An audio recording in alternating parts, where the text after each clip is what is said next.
coming up in this week's episode. When I asked you to put it on the desk, you looked crestfallen.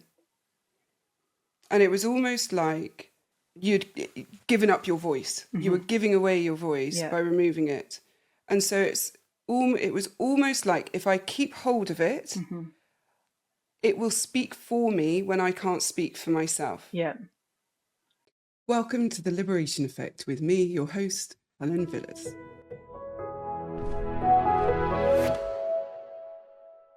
Hello everyone and welcome back to another episode of The Liberation Effect. I am joined again by Sinead, who last time we spoke, we probably didn't get right into the nitty gritty and give Sinead what she needed to walk away from the sessions with. So Sinead, if I just ask you, what felt unheard or unresolved in our last conversation? Where are we picking up from? I believe that we were discussing feelings and we identified that I have an enormous feeling of guilt and I struggle in identifying other emotions. Yeah.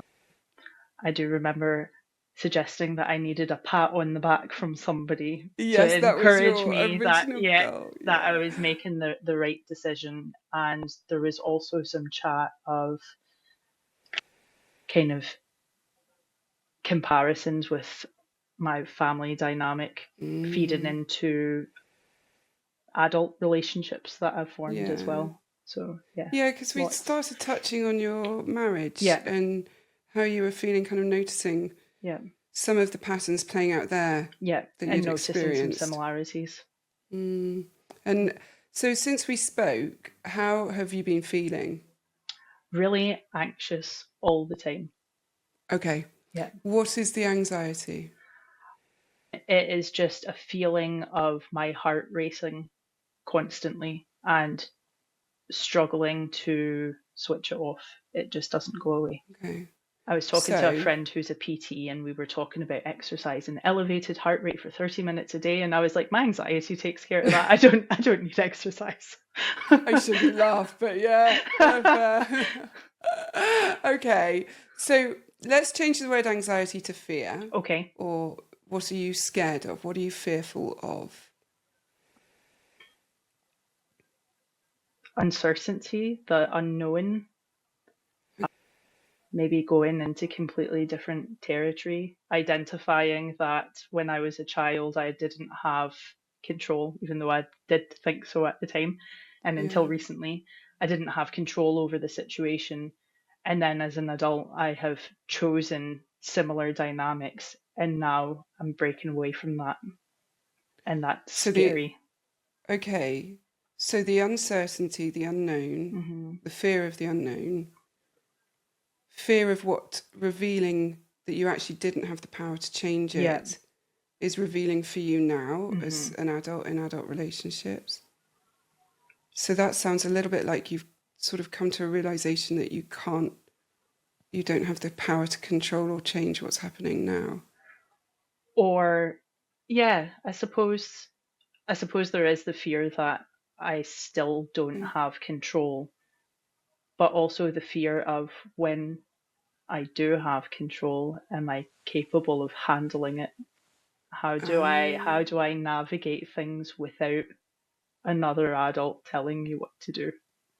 Yeah, it's that thing of I need to be told. Yeah. I can't make up my own mind. I have to have choices. Isn't it such an interesting kind of paradox or juxtaposition to be in, where you feel like you've got all this responsibility and all this power over how people feel, and yet you need everyone to tell you what to do.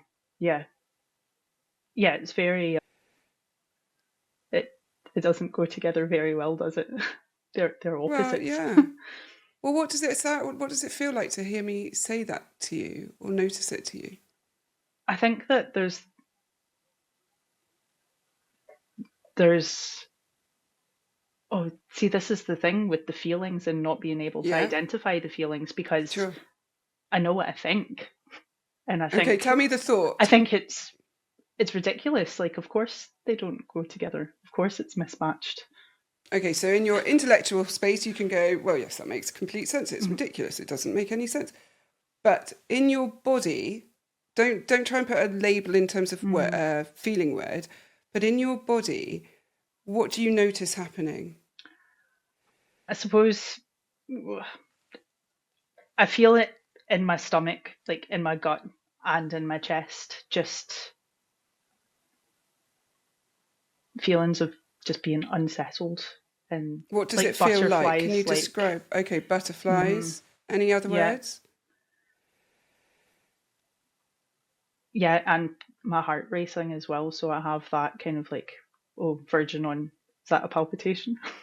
Like Oh, really, yeah, I don't know. You tell me. Yeah. Is that what it feels like? It hmm feels okay. So it feels unstable and yeah, it unsteady and feels a bit out of control. okay. And out of control is making you feel panicky. hmm Even though I Okay. don't know if I've ever had control. Yeah. But that's where you're going to that logic, right? hmm So you're looking at the thing that you can do that's logical, like to try and rationalize it. And Yeah. this is something that nearly every survivor of this kind of abuse will do. They will rationalize and explain everything. And the reason we do that is so that we can understand it and make Yeah. sense of it, squish the feelings down about Yeah. it, and justify the behavior that's being shown towards Yeah. us, right? It's that thing of, if we can understand and rationalize the behavior, we can tolerate it. hmm But we don't have to. We don't need to know why the behavior exists for us to know whether or not we like it. Yeah. If it hurts us, it hurts us. That's the end of it. Now, there's a place where we're going to have a responsibility to manage our own stuff, and we have to look at like where we're being unreasonable or our own trauma is playing into a situation. But largely, when it comes to kind of digs and slights and gaslighting and mocking or humiliation or shame, if it hurts, it hurts. It doesn't matter that someone's doing it because they feel Yeah. insecure. That's their shit. hmm You should not have to swallow someone else's shit Yeah. because they can't handle their own, hmm right? That's a quote going on a blooming t-shirt, isn't it? God, of all the things I've been remembered for. So, going back to that sensation of the butterflies in your tummy and the racing heart, I'm going to ask you to really create a mental image of it. How does that feel? Does that feel manageable? Yep. hmm Okay. Yep. So, imagining where it is in your body, picture whereabouts it is, and if you could point to me where it sits in your body, and it can be all over, it could just be, Yep. So doesn't just matter. in the pit of my stomach and in my chest. So you're pointing here Yep. and down here. Okay. And so are they connected as feelings or sensations, or are they two separate things? They're usually two separate things, but I can experience them separately or together. Not Okay. not Right always now, what are together. they? Together. They're together. Yeah. What joins them?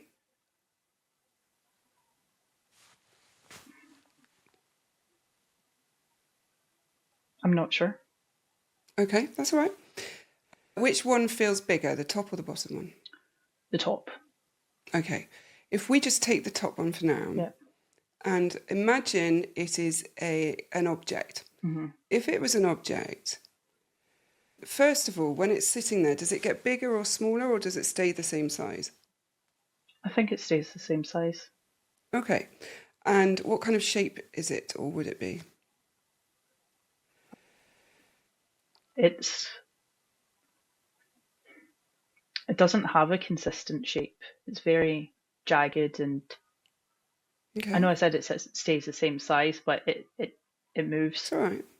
You could, as we're doing this, you could say actually it does get bigger and smaller. It doesn't matter. You don't Yeah, have to, you're not set kind in of stone. like if you see the image of like different parts of an atom flying around. It's kind of like that. It jumps around Mm, and that's interesting, but it's jaggedy. hmm What kind of colour is it? don't think it has a color. I don't know. Is it transparent? Maybe Okay. And what kind of temperature would it be? hot. Really hot? You were really like adamant that Yeah, was no, quick. hot. You like, Like yeah, and sometimes it does come up into the back of my throat. Like if you take a gulp of coffee without realizing it's still very hot, it's like burns. okay. Yeah, maybe So it's acidic. Okay, so it feels very viscerally present in Mm-hmm. terms of, and it sounds like it really kind of hurts you Yeah. as well. So it's really hot. If you were to touch it, what would it feel like? So I Oh my have this goodness. term that I use with my children when something's hot, and I'm like, "Don't touch it; it will be spicy to your fingers." I And know. that's what I I know. thought. Yeah, Yeah, I get it. yeah, Yeah. Okay, so it's spicy and it's like, yeah, yeah, yeah, got it. Spicy to your fingers. So if you were to rub your hand over it, would yeah. it be, what texture would it be? Rough, smooth, Oh, I think, spiky, yeah, a like bit anything? rough. Not, I don't. Although I'm saying like maybe acidic, I don't think it would hurt to touch it, Right. but Okay. I don't think it's smooth. So it wouldn't hurt. So it's a bit rough, Yeah, but it wouldn't hurt to touch it.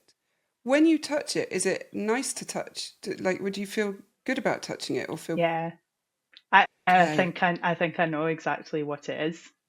go on, tell me. Finding my voice and speaking up for Okay. myself and having suppressed it forever until So that's your recently. voice Yeah. sitting in your chest, hmm but you're scared of it too. I'm Is that right? scared of other people's reaction to it. Hang on. So your voice is sitting in your chest, Yeah.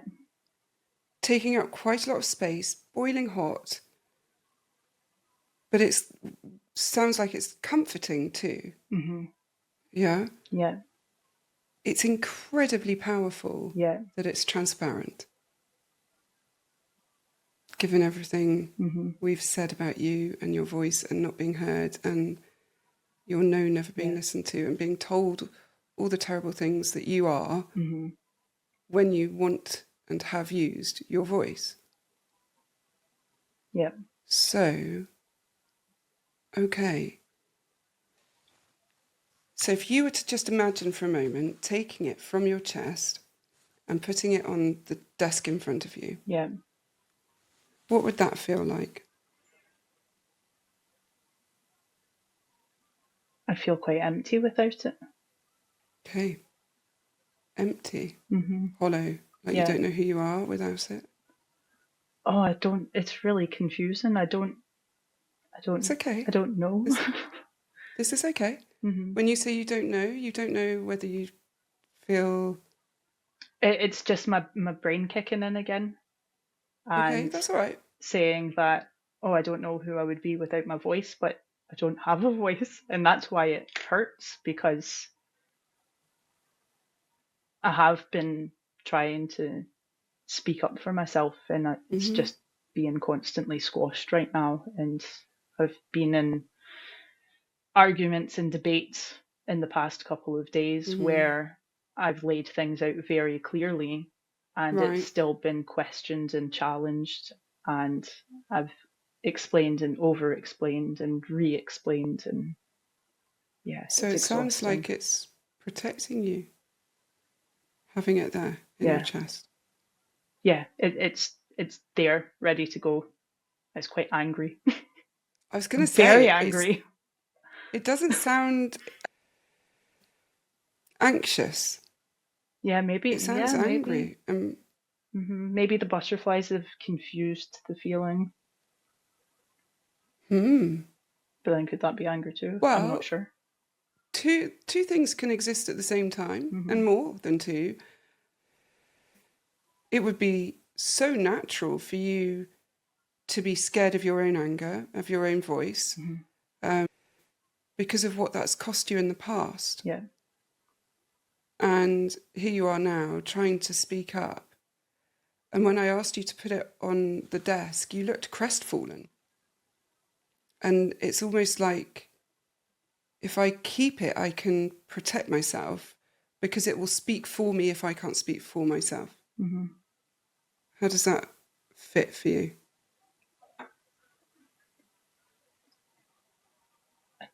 Yeah. I feel like I'm just saying I don't know a lot. I don't know. That's I've okay. never come to this I don't know realization is an before. answer. hmm That's okay. I don't know is an answer, and that's fine. Also, it doesn't hit is also an answer. If Yeah. I've got it wrong, it's no big deal. I'm not Yeah. going to be bothered or egotistical about. It's not going to hurt me in any way, shape or form. Okay. So if it's a no, that's okay. Yeah.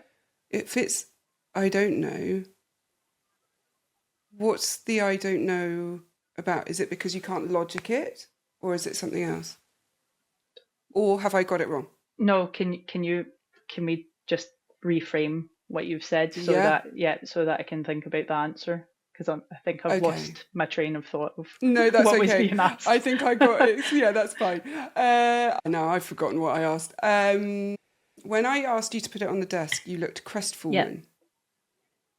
And it was almost like you'd given up your voice. Mm-hmm. You were giving away your voice by removing it. And so it was almost like if I keep hold of it, it will speak for me when I can't speak for myself. Yeah. How does that hit? Yes, but I think that it's because I've only recently found my voice. And maybe that's why it's not smooth. Maybe for about 2 weeks.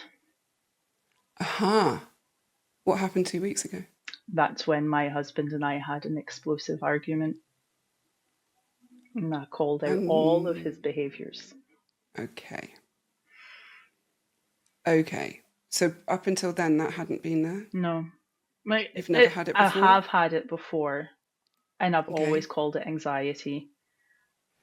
And it's usually been when I have been in a position of authority and felt very impostery. Okay. When you've been in a position of authority, could you give me a description of? Yeah, like maybe when I'm at work. So I work in healthcare and I make a lot of decisions. Well, obviously it's the patient's decision, but I am the one making diagnoses and okay. Yeah. So you're leading things. Yeah. Okay. So you're leading things. You're having to make decisions, and that's when that thing pops up. Mm-hmm. Because I'm making the decision. Nobody's telling me what to do. And I'm asked often, well, what would you do if it was your body? And I'm like, oh, I don't like that. Yeah. Yeah. I can understand why not, because then they're basing their decision off your decision. And yeah. So if it's only ever been there when you're having to make decisions, and now you look like you might be having to make another decision, a big life-changing potentially decision, it's back with a vengeance. Mm-hmm. But it seems like it feels protective. Yeah. How does it protect you when you're at work in that scenario?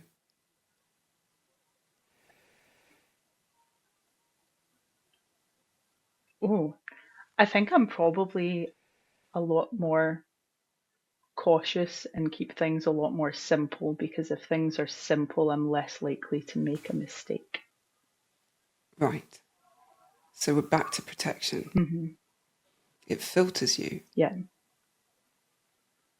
It makes you really conscious. Mm-hmm. Do you know what's really interesting? When in the literal fear responses of fight, flight, freeze, when the body releases, and I'm sure you know this, but when the body releases adrenaline and cortisol, all our senses become very refined and honed. Mm-hmm. And we're making decisions that are super quick and all about our survival. And if we can stay without panicking in those situations, I think you're more likely to survive a plane crash, like about 90% more likely to survive a plane crash if you don't panic, if you can stay calm and clear-headed, which is a huge statistic. I could be very wrong. By all means, everyone correct me in the comments. But the idea that when you're in those states, when you're in fight, flight, freeze, you are making these decisions that are super quick, that are all about your survival.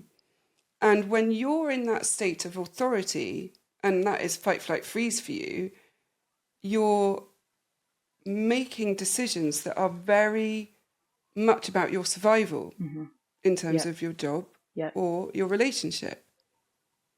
So that thing, are we calling it? Has it got a name? Oh, I Are we don't going know. to give it a name?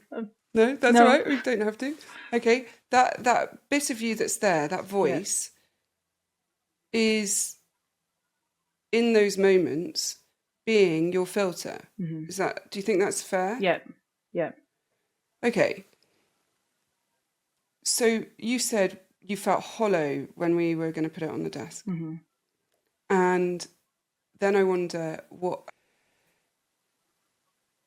you imagine would happen without it. Oh, I'd get in big trouble Okay. if it wasn't filtered. Yeah. And how old does that feel? Oh, really small, tiny, Really? like tiny preschool age. Okay, so like under 4 Yeah, around years then. old. Yeah. What happened when you were that age?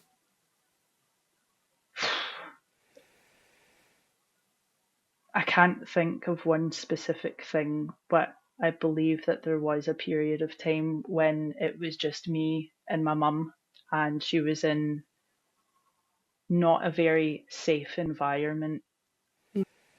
There were like, it was like in a city centre in a tiny apartment, and there were drugs and sex workers, and just a really, like, there were police raids all the time.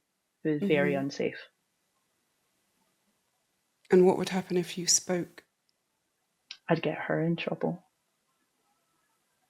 And what would have happened if you'd have got her in trouble? She would have been taken away from me, or I would have been taken away from her. And then what would have happened? I would have ended up in the situation I was in anyway, which is I would have been taken on by my grandparents Right. and blamed And to an extent. Maybe that did happen and I don't actually remember. I don't know. Maybe that is what happened. so the fear is that if I speak up, I lose everything. Mm-hmm. Yeah, which is exactly where I'm at now. No. Mm-hmm. I'll lose my Yeah, because house, you're I'll speaking up. lose my marriage, I'll lose everything. Okay. Yeah. I'm going to check in right now. How are you feeling now? You can say good, bad. You don't need to use Sweaty. feeling words. I feel Sweaty, really like, that's fine. flushed. Flushed. Yep. Mm-hmm. How's your heart rate? How's the anxiety Calmer. levels? Okay. Okay. Mm-hmm. What does it feel like? Or again, you can use different words. You don't need to use feeling words. What is it like to kind of really look at that sort of sensation and really connect with it? It brings me clarity because I'm listening to my own voice and I'm learning that I can trust myself. So when that feeling, that sensation, that ball, the shape is there, Yeah. what does it mean for you? It is protective because it's so angry, and sometimes I've had to be angry for anybody to pay attention. Okay. Mm-hmm. So when you feel that sensation, it sounds like maybe you need to pause and listen as to what your voice needs to be saying. Mm-hmm. Yeah. Because it sounds like it's a warning. Mm-hmm. It's a warning system saying you, danger, danger. Yeah. If you use your voice, this could be dangerous. You could lose things. But if you can't do it, I will. Mm-hmm. So it sounds like it's actually quite comforting to have. Yeah, it is. It's very protective. It's. Mm-hmm. If I it's didn't, like a little then, guide. yeah. Mm-hmm. Okay. Then let's think about what happens in your stomach. Mm-hmm. And if you could do the same. So if we think about what shape it is, what shape is that?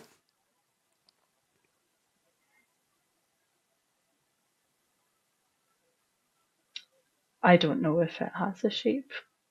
Okay, no drama. Every time you say I don't know, you look worried. Are you I was concerned? going to say I don't know why. I don't like not having answers. Are you fearful of letting me down? I just like to be able to logic everything. Well, yeah, because that's Yeah. saved you so much. Yeah.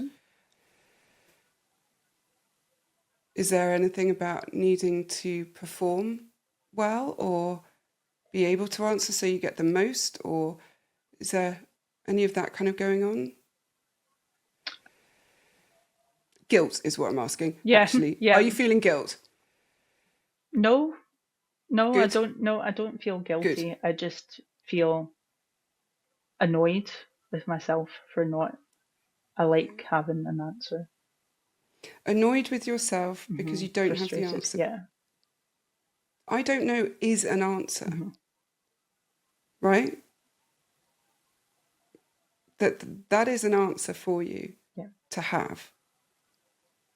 What does Mm-hmm. that feel like? You don't look like you believe me No, at I all. do. I'm so good at giving people advice. I tell people that all the time when I give them options, and they Mm. say, I don't know. And I say, that's okay. I don't know is Okay, acceptable. right. You don't have to know right now. But you can't extend that to yourself. Oh no, because I'm an exception. Of course. Yeah. An exception to the rule. So Yeah. you're not allowed to have an I don't know, but everyone else is. Yep. Yep. Okay, fair. Not fair. Yeah. No, Okay. yeah. But that extends into absolutely everything. Anybody else can have a bad hair day. Anybody else can have a spot. Everybody else can be a bit overweight, but not me. Why do you have to be such a higher standard than everyone else? I don't know. Because that's just the way it was. Whose approval are you trying to get by being that standard? Right now, I don't Any time. even know, but previously, my nana. Mm-hmm. Okay. What would you prove if you met that standard? If you had the answer to everything and all those things, what would you prove? I'd prove that she was the epitome of a good person, or yeah, That you are no, an that she epitome. was for. What your perfection means that Because I she's was an good. extension. Yeah, yeah. Is that the logic answer or is that the real felt No, answer? that is the real answer.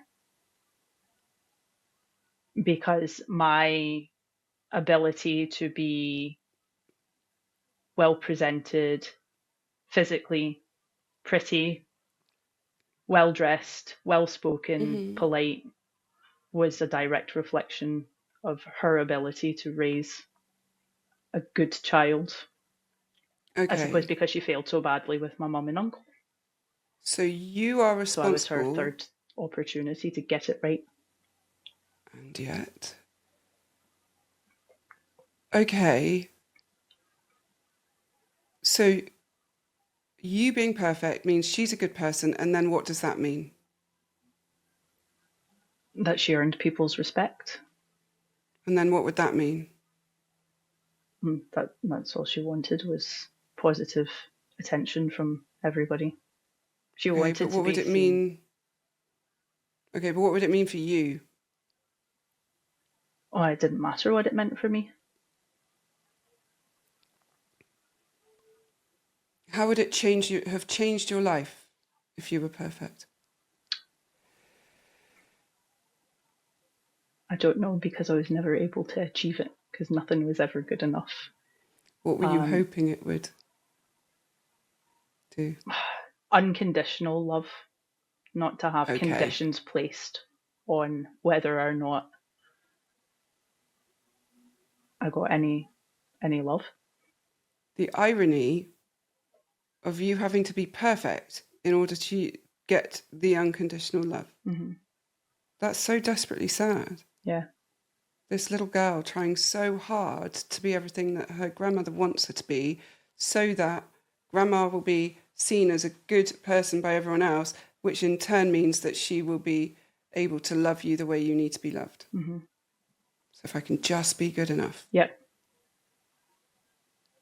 It's not fair, is it? It's not fair.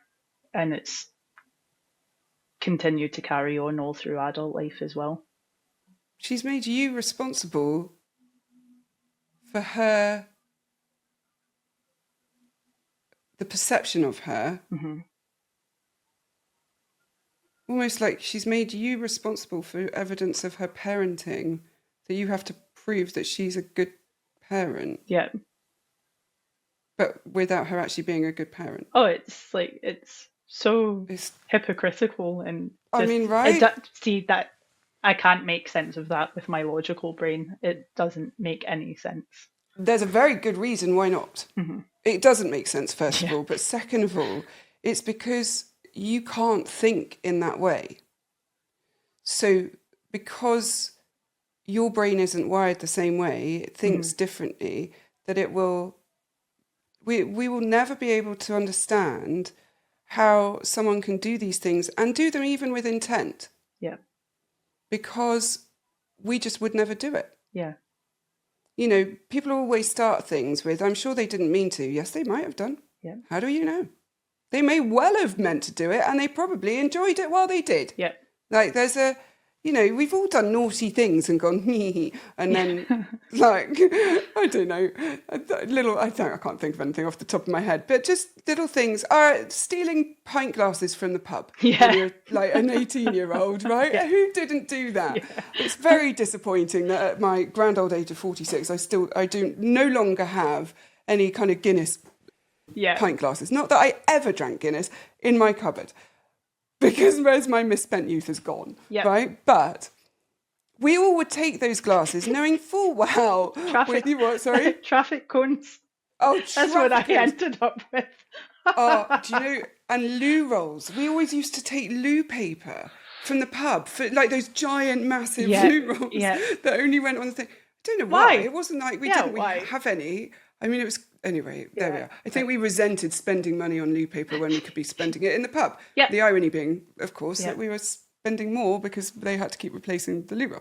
Anywho, the thing that I come back to then is that feeling in your stomach.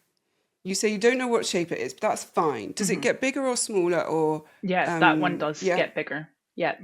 Okay. So what... texture is it? I feel like it's quite smooth, but is like it envelops things. Ooh, like slime, like it, or something else. No, like something constricting, like.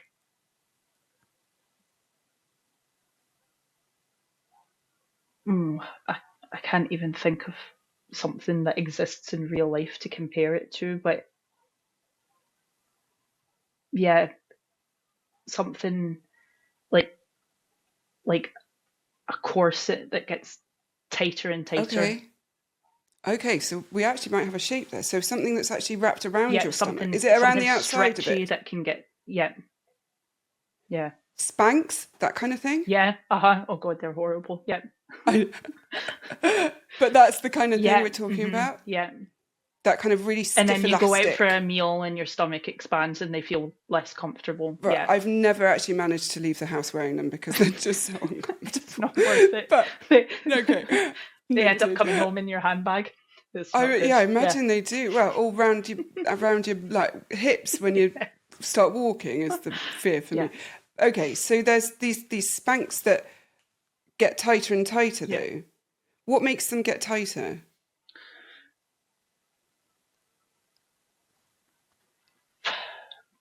Maybe trying to suppress the voice tightness. So they're okay. So they're not physically connected, but they are interlinked. There is a connection there. Okay, so they talk to each other. Yeah.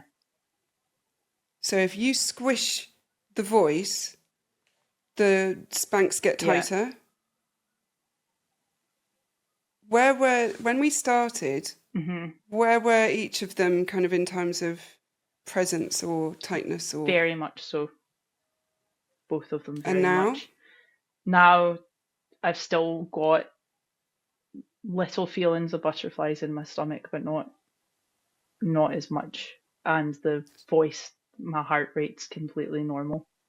Excellent. Okay. Yeah.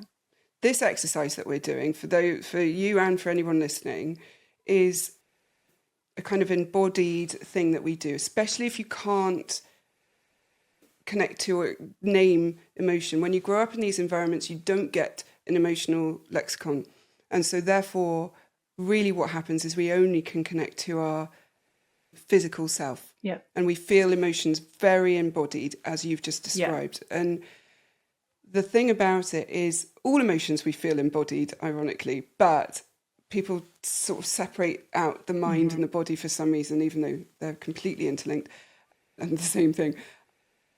But we also listen to these feelings more than any other feeling at all. Yeah. So the way that we can connect to things is by doing this. And the other thing is that very often when someone is feeling like that, with that weight and the belly, the butterflies and the heart rate and everything else, the temptation is to try and squish it down and ignore it and pretend it's not there and distract yourself from it. Instead of turning away, if you turn towards, you will actually be able to see why it's there. These are messages from your brain saying, things are not okay, we are not safe, we're in danger. Could you please, goddamn, listen and do something about it? Right? But because you've been taught to ignore every feeling and push everything away, it's hard for you to trust them. Yeah. Or even see them as positive. It's just horrible. Sometimes right? I don't understand what they are, and because I don't have the answer, it's easier to ignore it, because if I pay attention and I don't understand it, then what am I supposed to do with it? That's very uncomfortable. Of course it is. There are a couple of questions that you can ask yourself that will really help with that. The first one is, how old does it feel? The thing itself, the feeling, how old does it feel? Where have I felt this before? And what is it trying to tell me? And if you ask those three questions, and keep reflecting. So if you go, okay, so you get to how old is it? And you go, well, it's 5, 6, 7, 8. Okay, what was happening at that time of my life? Why do I feel the threat? What threat is happening now that feels similar to that threat? Yeah. And I might not be able to know exactly what it is. Sometimes it's just my brain's saying there's a threat, so there is a threat. I just need to move out of the space for now. Yeah. Whatever that looks like. Yeah. Let's go back to guilt for a moment. Yeah. Because in our last chat, guilt was the primary overriding emotion. And I wonder if it's intermingled into any of these sensations at all. Possibly. Although I had said that I struggle to feel. Obviously, I experience other emotions. Of course, I do. Yeah. I'm maybe just not always able to name them, but Mm-hmm. yeah, I think that I do have a lot of guilt over using my voice, because potentially the outcome is going to be divorce. And then what's that going to do to the children? So I have a lot of guilt there. And again, my brain kicks in and says, well, you grew up in such an unhappy household. Surely it's better to have two parents who are actually happy than having an emotionally unsafe environment for them. But it doesn't sound like the guilt is as much that as it is using your voice. Because who told you that using your voice would make you a bad person? My nana. Okay. Yeah. Can you give me any samples or examples? Yep, I can. I can give you one that I still have a lot of anger about. Okay.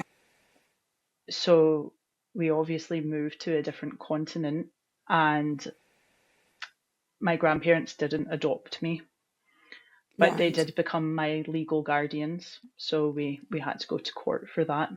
And I had a social worker, but I was given a script of what I was allowed to discuss with the social worker, and I was also not allowed to discuss the fact that I had a social worker with anybody outside of the four walls.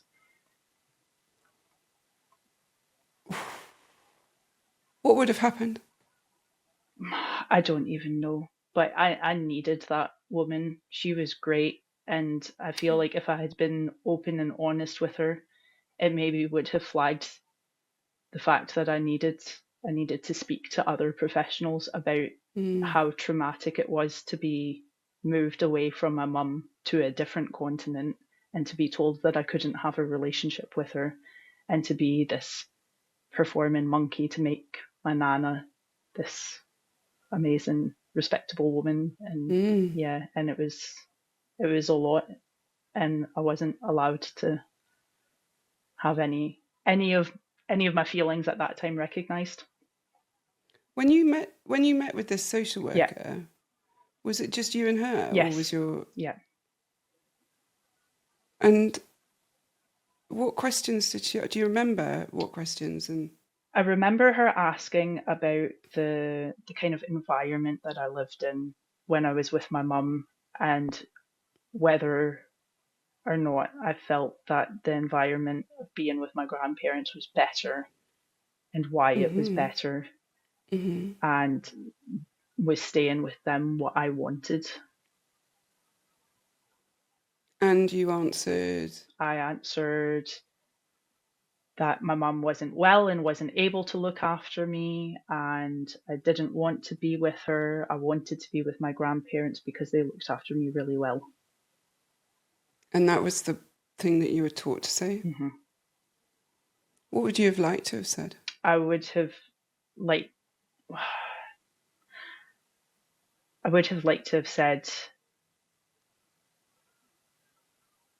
I would have liked to have given an accurate description of how chaotic life with my mum was, because it was chaotic, but I still loved her. I still wanted to be with her. And I think that if I had an opportunity to say that, it wouldn't have changed the outcome anyway, because it would have been clear to see that that was an unsafe environment, and I would not have, I would have been taken into care had I had the chance to go back and live with my mum. But I also wanted to say that, my grandparents were actually pretty mean to me, and And they were being mean at that point? Yeah, I was. Okay. What age? So this was 6, 7 years old. Okay. You wanted to say that they were being mean. Mm-hmm. You wanted to say you missed your mum. Yeah. But you didn't because you were scared of your grandmother. Yeah. How much do you blame yourself for that, for not speaking up? Oh, a lot. Moment? Mm-hmm. Okay. A lot. I thought that might be the case. Yeah. And here's what I'm going to say. And I'm pretty sure you'll already have worked this out. Social workers are meant to inquire. They're meant to notice coaching. They're meant to ask the right questions from children who may well have been given a script. Mm-hmm. Here is a small child. Now, I'm making a massive assumption about your demeanour, Okay. but I imagine she was quite anxious and nervous and didn't know what to say and was quite stumbly over her words and a bit like, I want to be here. I imagine she was quite visibly scared and nervous. Is that right or not right? I can't remember accurately, but I believe that I was so well versed that I was probably quite believable. Look at you taking responsibility. Okay. You weren't that well versed. I'm sorry. I'm not trying to do you down in any way, shape or form. But look at, you've got kids, right? Yeah. Have you got a 6-year-old or a 7-year-old, or have you had one? I have had, yep. Right? Yeah. Can you imagine trying to make your 6 or 7-year-old follow a script? Oh my God, no. I've tried. Right. I have tried. Right. Right. The only way in which that would happen is if they were terrified of the consequences. Yeah. And the only way they would be terrified is because somebody has shown them what would happen if they were not to go along with what they're being instructed for. And so a child in front of an adult asking them questions about their current home life, who has been coached, is going to demonstrate that coaching. They're going to let something slip. They're going to be nervous. They're going to look around the room to not answer. They're going to all of those things. Or that's not a question I was told to answer. I don't know how to answer that one. Right? There is no way that someone paying attention wouldn't have noticed that. What I'm trying to show you is you taking responsibility for what her job was, which was to protect you. You're saying it's my fault I didn't protect myself. Now, imagine you want to get information out of a child. What would you do? I've got a very clear idea of what I might do. I wonder what you might do. You know they're reticent, you know they're not really talking, but you know that they've got something to share. You've got an inkling that there's something up. What might you do?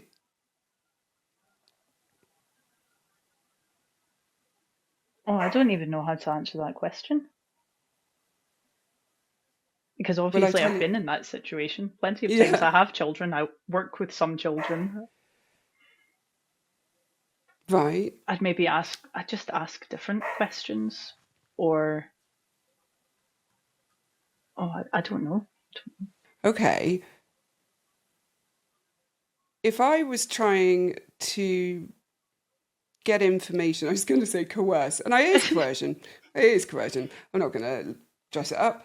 If I was trying to coerce information out of a small child who clearly wanted to say something but was, nervous about saying anything, my inclination would be to get on their level in some way and do something they would like doing, like colouring or puzzle or something like that, right? Yep. And then I would just say, oh, is that you and Nana in that picture? And, does she give you lots of cuddles? And then, start doing these little inquiring. Oh, my Nana used to get so cross with me. Does your Nana ever get cross with you? I don't remember any of those questions. No, it was very, very matter of fact, right, living situation, not really about relationships. Right. Now, there's another part of me that wants to acknowledge that those services are so overstretched, unless there's really visible harm happening, they don't often intervene. They also often overreact, but there is, if it's good enough on the surface, they will, unless they can see, especially then, see really visible wounds or bruises, they're unlikely to remove a child unless, this consistently, especially back then. So there is part of me that just wants to acknowledge within the boundaries of their job description, it was probably, oh, well, it's all right, it's not bad enough to remove. My point really is you taking responsibility for other people not doing their adult jobs when you are a small child. Right? Yep. If you're scared of rejection, of saying no, have no idea how to trust people, you're not alone, and you don't have to heal alone either. That's what the Hub is for. It's a membership community designed for survivors just like you. Every month, we dive into powerful courses, we hold live calls, and connect in a supportive, understanding space so you can break free from the past and build healthy, fulfilling relationships. Maybe it's time to stop surviving and instead start thriving. Visit jointhehub.ac today using the code POD20 to get £20 off your first month's membership. I can't wait to see you there. Take care. Bye. So, what does that hit or feel or anything? I feel very let down and failed because there are other professional adults who came and went who should have picked up on things. Right. So the social worker wasn't the only, there were doctors as well who should have picked up on things and should have taken that back to Right. Child Protective Services. How long have you blamed yourself for those things? So there were two experiences with social workers, and I have blamed myself even now to both of those, because when I went back to the States for the year, somebody came to school to speak to me and ask me Right. questions about the family dynamic, and my younger brother was very honest, and I shut him Right. down, and I was like, oh, he's a compulsive liar, like, don't listen to him, that didn't happen, he likes to make up stories. And then they all got taken Oh, into care shortly after I came back. So I do okay. have a lot of, I feel like I should have been more honest. Obviously, my siblings were taken away anyway, but I feel like I could have made that happen quicker if I'd just spoken up. Okay, listen to yourself. You were 10. It's ridiculous. It is. No, you were 10. You were 10 years old. Yeah. What were you trying to achieve in that moment when you said, ignore him, he's a compulsive liar? Keep the family together. Exactly. Yeah. Exactly. Yeah. They shouldn't have been interviewing you together at all. Yeah. You shouldn't have been in the same room. They shouldn't have taken your word for it. Mm-hmm. It seems like they didn't, actually, because if they were removed... Yeah. But it wasn't your fault. Yeah. But because I told him that I was going to grow up and he was going to live with me and we'd be, yeah. Who did you tell that to? My brother. So you told him that he was going to grow up and live with you? Yeah. Right. And you were 10 and he was 6? Yeah. Okay. What's the guilt? Tell me what the guilt is. His life's an absolute train wreck now, and I maybe could have made a difference. As a 10-year-old to a 6-year-old? No, when I did become an adult, I could have... Oh. If you were, 20 and he was 16? Yeah, he probably wouldn't want anything to do with me. But, well, it's not necessarily that. It's just at that point. Mm-hmm. What interventions could you have made at 20? Yeah. With your own trauma stuff, with all your own things going on in a different country. Yeah. The way that you wear the weight of other people's decisions is dragging you down and silencing you. And there's both shame around using your voice and shame around not using your voice. Yeah. But the reason that you didn't use your voice was because you were told not to. Yeah. And the reason you don't use it now, the reason that you can't use it now, or even then, was because you were told not to. You were told not to speak. Mm-hmm.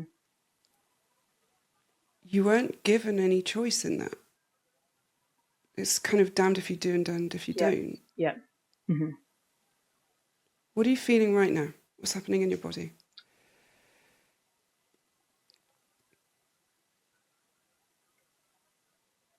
Physically, I feel fine. Okay. But it's almost laughable just how ridiculous it all is and was.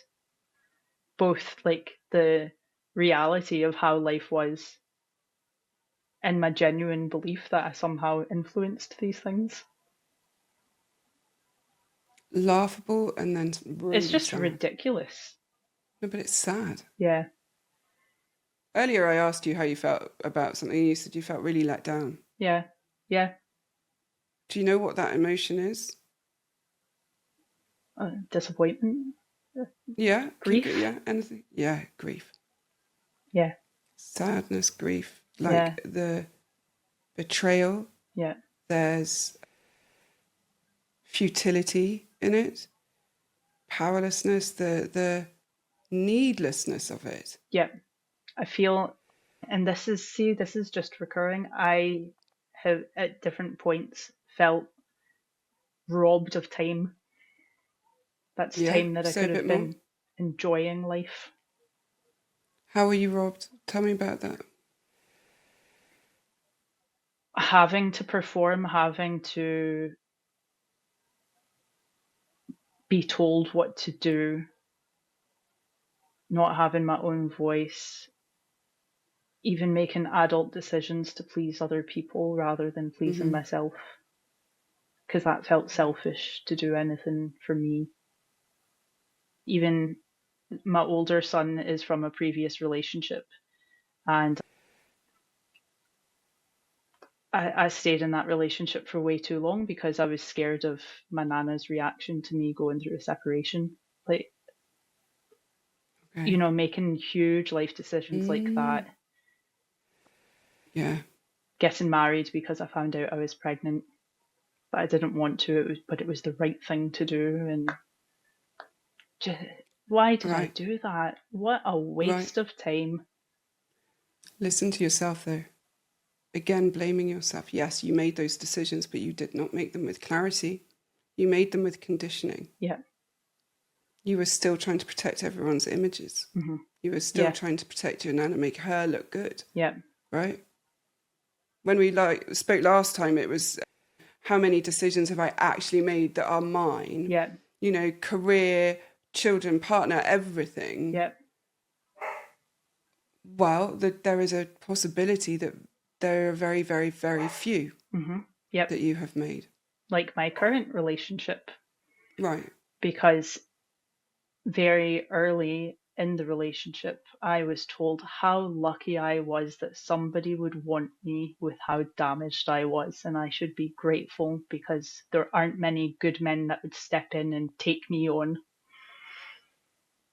What the actual ever living fuck? And now we've been together for 15 years, and I'm like, God, did I even want this relationship? No, you did what you were told to do. Yeah, Can you maybe, just for a moment, see how letting other people tell you what to do might not be the greatest thing for you? yeah, hmm, And maybe that voice there in your chest yeah, needs to develop some colour and not be unseen. hmm,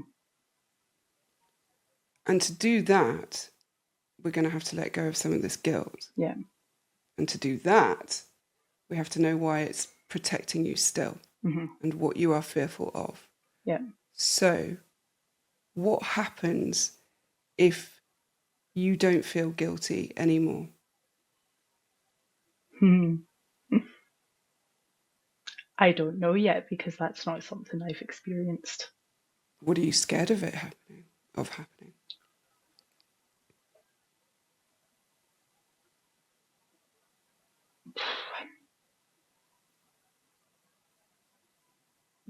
Being alone, and I don't mean that like I need a romantic partner, but No, everybody leaving me, everyone. everyone, Everyone yeah, going. everyone being completely on my own. Why would you be completely on your own? Just out of interest. Just I mean, look, I wouldn't be. no. Why is it scared that you would be? Why is he? Why is the voice? Or why Oh, is because guilt? I was told that if I didn't comply, that if I spoke up, I would be taken away. I genuinely believed as a child that I could be arrested and put into solitary confinement. Fucking okay. I mean, I'm not surprised. Yeah, I but I genuinely wasn't believed I would be all alone. You will get taken away and locked up on your own. right. If guilt isn't there, is there a fear that you suddenly become a bad person? Uh-huh. Yeah. Okay. Yeah. How would you become a bad person? Like, what is it about you that is bad? Selfish, Because because I wouldn't be serving others, I would be serving myself. And that's bad because Well, it's not bad, but you logically know that, but yeah. why would it? What were you told it was bad? Why? Well, because it reflects on other people. Okay, and why is that bad? Well, because then it would highlight how bad they are. And why is that bad?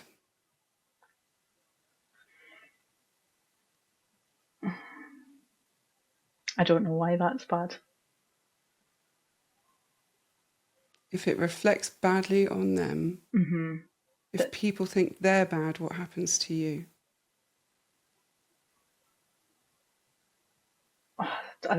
Well, nothing bad would have happened to me. It would have been good for me for people to recognize their badness, because then I would have been validated, and then I And would what have had a else? voice. And what else would have happened? They would have to change their behavior Or or move and start again somewhere else, you would have been taken away? possibly. And were you scared? Were you scared of being taken away when you were small? I was already taken away from my mum, so yes, it was Yeah, a very real risk. right. You'd already had that once. You Yep. didn't want it again. Yep. So if guilt was stood next to you now, Mm-hmm. like just standing there chilling, what would it look like?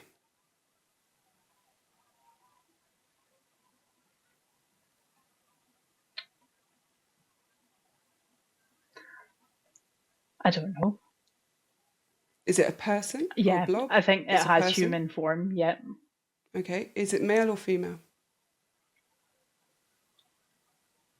Or non-binary, I guess. I don't. I think it's male. Okay. Is he tall or short? Mm-hmm. Tall. Tall. Taller than you? Yes. Is he... What's he wearing? I no. It's a shadow. It's a shadow. Mm-hmm. A silhouette. Okay. Yeah. Whose silhouette is Not it? a clue. Okay. Is there anything formed that you can see on it? No. No. Just tall male shadow. What colour is the shadow?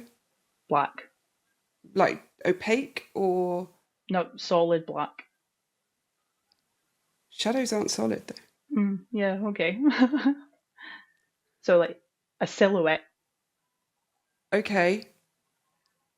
but So it's this... human form, but not human Right. size. Huge, Oh. huge, giant. Oh, gigantic. Yeah, Like how big? What sort of height are we talking? like floor to ceiling. Okay. So as big as the room, like Yeah, as tall as your room. It's quite a high ceiling you've yeah. got there as well, right? So it's as tall as the room. What sort of body mass? Like fat, thin? Pretty average build.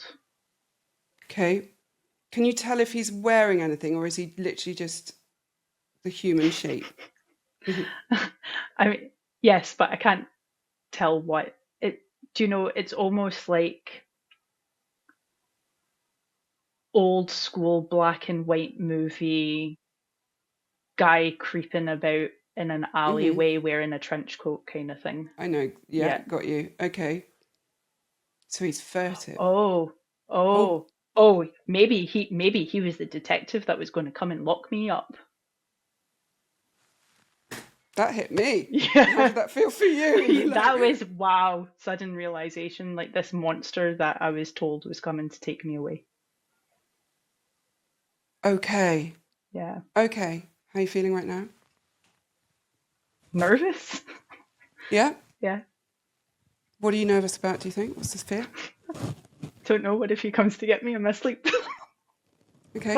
And you're laughing, but Because I it's... don't have control over my dreams. And when Okay. I'm anxious, I have really vivid Big ones. nightmares. Okay. So he's standing next to you now and he's as tall Yeah. as... Is he still as tall as the ceiling now? Has Yeah. he shrunk at all? No. Okay, still as big. And it could be that he's the detective that's going to come and take you away for being naughty or bad or Yeah. evil and selfish and all the things. When you look at him, Mm-hmm. what do you...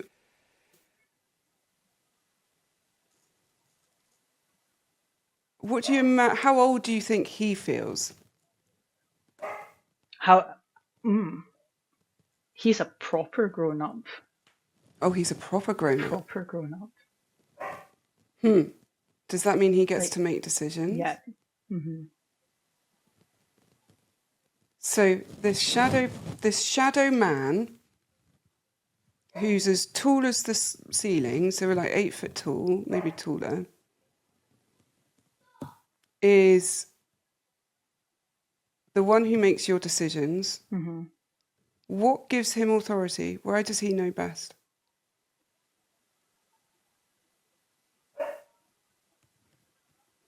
I'm not sure. Time, age, experience, Okay. life experience. If you think of him feeling anything, what might he feel? Indifferent, apathetic, doesn't care. About who? Anybody. Including you? Yeah. So why is he hanging around? Don't know. He can piss off. Well, let's talk to him. Ask him, why are you here? What would he say back? I don't think he has a voice. I think that he's just a presence to be intimidating. He doesn't have a voice, he's No. just a presence to be intimidating, but he's also apathetic and he doesn't care. So if you were to give him a pen and paper and say, write down who sent you, what would he say? I mean, I want to say probably my nana. And what does it feel? Is that what it feels, or is that what you think you should say?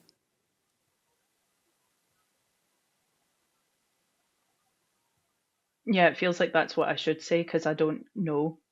I don't know who sent him. Does he know? I don't think so. Well, if you were to ask him if he was wearing a costume, what would he say? On the bit of paper, what would he write down? I don't know because it's just imaginary. It doesn't. I don't. But he's very present. Yeah. This is, what do we call him? Mr. Guilt.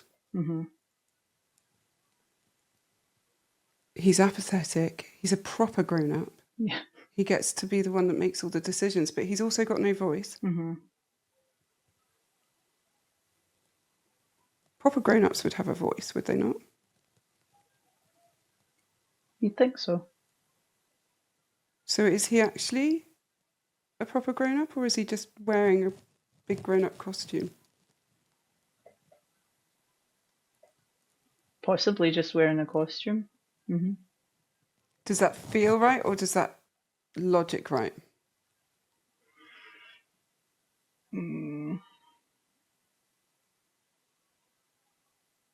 No, it logic writes.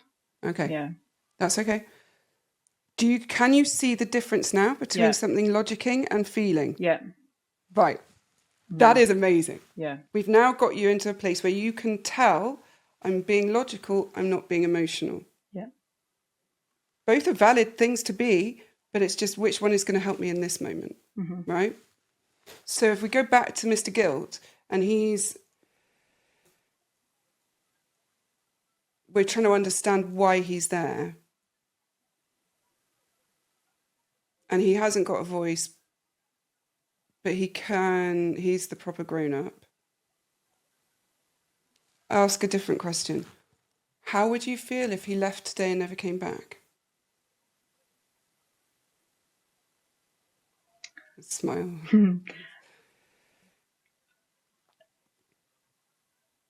I don't.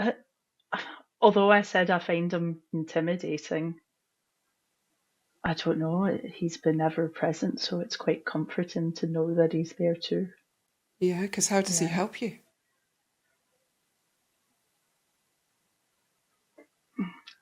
Right. I know that there has to be a reason, but I don't know what that reason is. That's I okay. don't know how he helps. But you've already kind of told me. Stops me He from saying stops the wrong you. thing. Yeah. Yeah. He protects you. Yeah. He's actually trying to protect you, I think. How does that feel for you? Maybe he's a bit misunderstood. Maybe he's a bit misunderstood. Yeah. I thought that he was here just to intimidate me rather than help. But actually, without him, you'd be a bit adrift. You wouldn't know. Yeah. Okay. Untethered was what you said last time, and Oh, that's there you are. very, Untethered. that feels very accurate. Don't know who you are without Yeah. it. It's been your guiding light, Yeah. even though he's dark, Yeah. that your entire life. Yeah. Guilt has been the overwhelming emotion that you have been able to connect to simply because it has been the one that will protect you the most. Yeah. And yet, it's completely disproportionate to what it should be. Yeah. Which in turn tells me that that has been so weaponized against you that you therefore take responsibility for everything. You feel like you have this omnipotent power over everyone, and their ability and what they do and what they feel and say and the impact you have is devastating, and yet you have no impact at all. Yeah. Because I was made to feel bad for leaving my mum, but made to feel bad for missing her.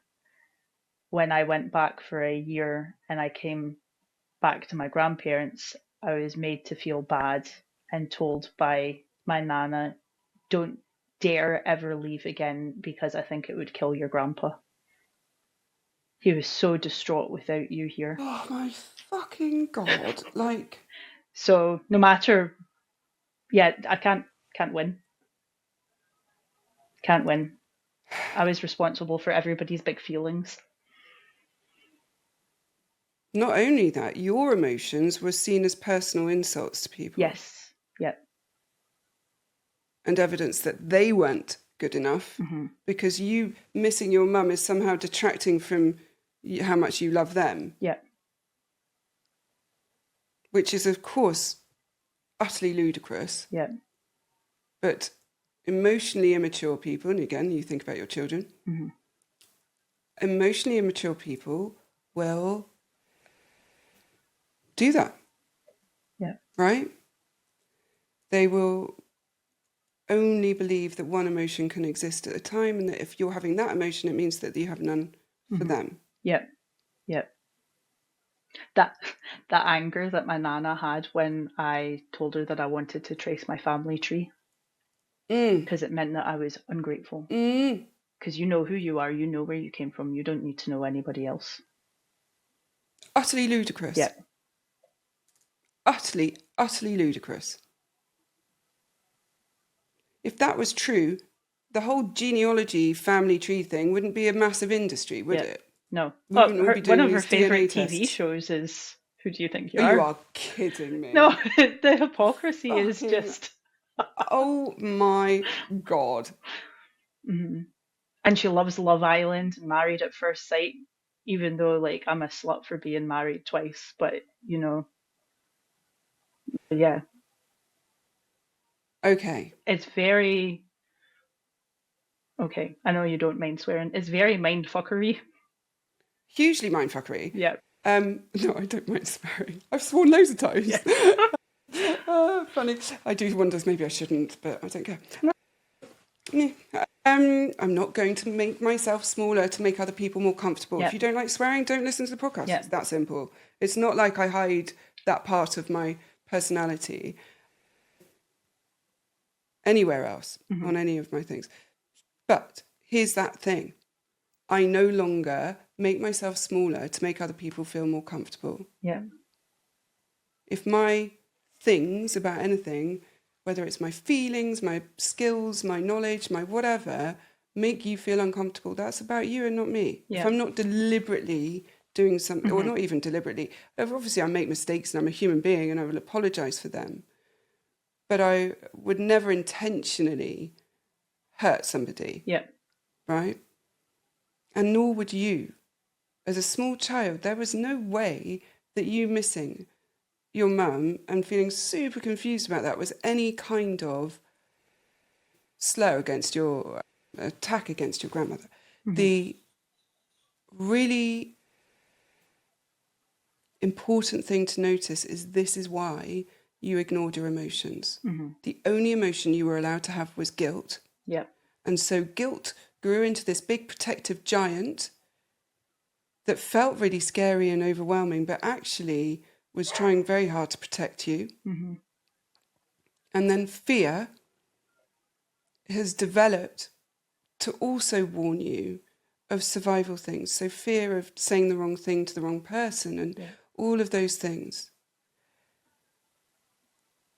What we're left with then is knowing that instead of these things being there to hurt you, they were trying to help you. Yeah. And when you think about them in that way, what happens for you?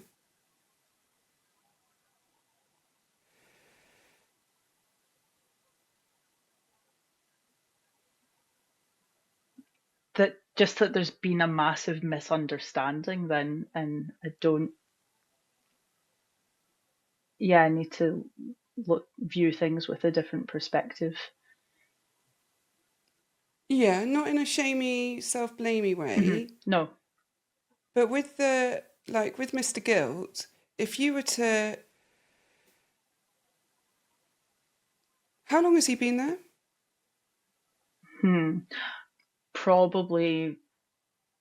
Probably since around 4 years old. When you were in the apartment Mm-hmm. with your Yeah. mother? Yeah. What happened that would have made him come? What did you say? So my mum was a drug dealer, and the police searched the apartment one day, and I told them where her drugs were, and Okay. that was not the right thing to do. Yes, it was. Yeah, but I know, but yes, it was. mm-hmm. What that shows you is you had an inherently strong moral compass, Mm-hmm. but you got told that was bad. Yeah. Because it meant whatever for her. Yeah. And they didn't take you away at that point? No, because they determined that she only had enough for personal use. But they were raiding her apartment? Yeah, it was neighbours as well. It was just the whole apartment block was just, yeah. Right. Okay. But you said it. You said they're there. Mm-hmm. And she got in trouble with the police. Yeah. And then what happened to you? I don't remember. But Mr. Guilt appeared at that point. Mm-hmm. Yeah. So something really... I got sent. I probably got sent away. I probably got sent to my grandparents. Was she arrested and taken in? Do you remember? Do you know? I don't think so. No, I don't remember exactly what happened, but I don't remember staying in that apartment for very long. And I don't remember staying with her again after that. Oh. So at that So maybe point, something did happen, but I don't remember. Because I was so used to just being dropped off at my grandparents', right, I'll see you soon, and then disappear for weeks at a time. That was normal. But you never went back after that? No, not to that apartment. Which would suggest... Do you know what kind of drugs they were? No, I know that there was marijuana. I don't know if there was anything else. Remember getting into trouble for playing with flour once. So maybe you cocaine. Playing with... Yeah. Oh my goodness. Yeah. Okay. Mr. Guilt came Yeah. because you said the wrong thing and you got taken away. Yeah. And then he was the man that was going to take you away. Yeah. Yeah. But actually he was trying to protect you from being taken away. So he was kind of doing both things. How do you feel about him now?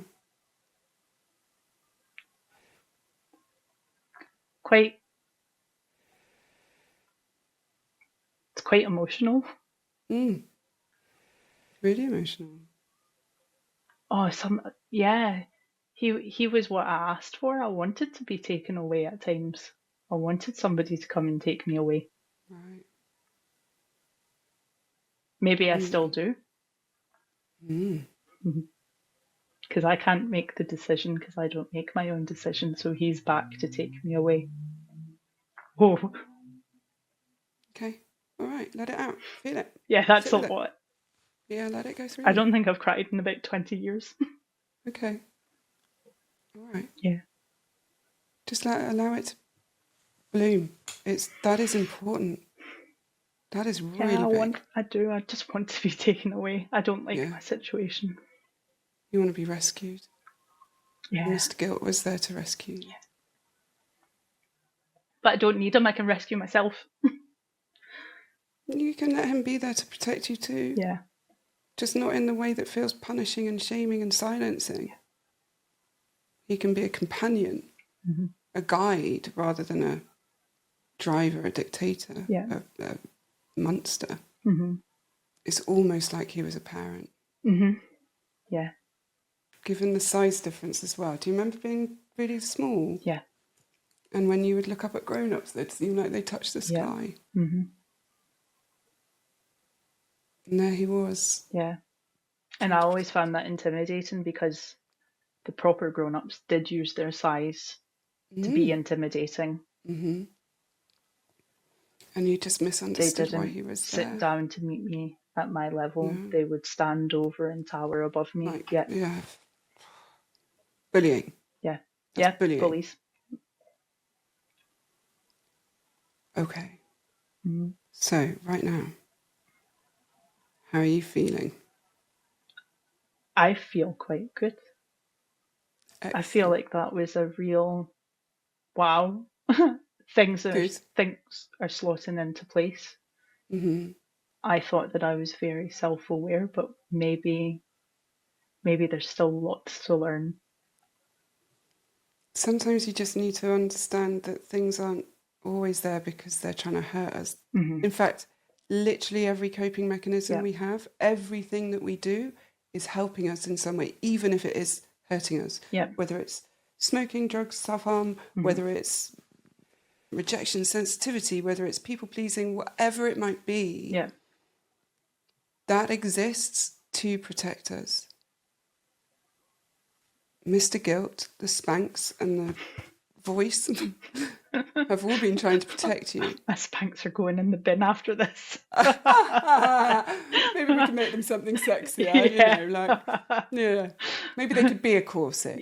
And that you have control over the laces. The point is, all of these things are trying to show you when you're not happy. When things are not okay, when you're in danger. You got so adept at either ignoring them or using them as examples of when you were bad.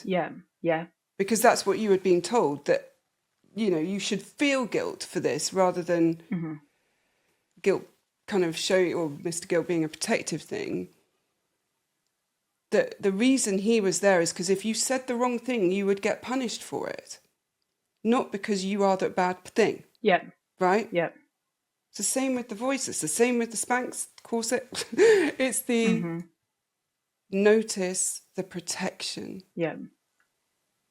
So when you are about to use your voice and the guilt gets big, you can talk to him as though he's a small child or a mutual adult, whatever it is that feels appropriate, and say, it's okay, we're safe, I can use my voice now, I won't get in trouble like I did when I was small. And actually, if I lose people for using my voice, then good. Because I don't need or want to be around people who demand I only be a version of myself that they deem acceptable, that makes them look good. I want to look good. I want to feel good. I want to be good, and I am good.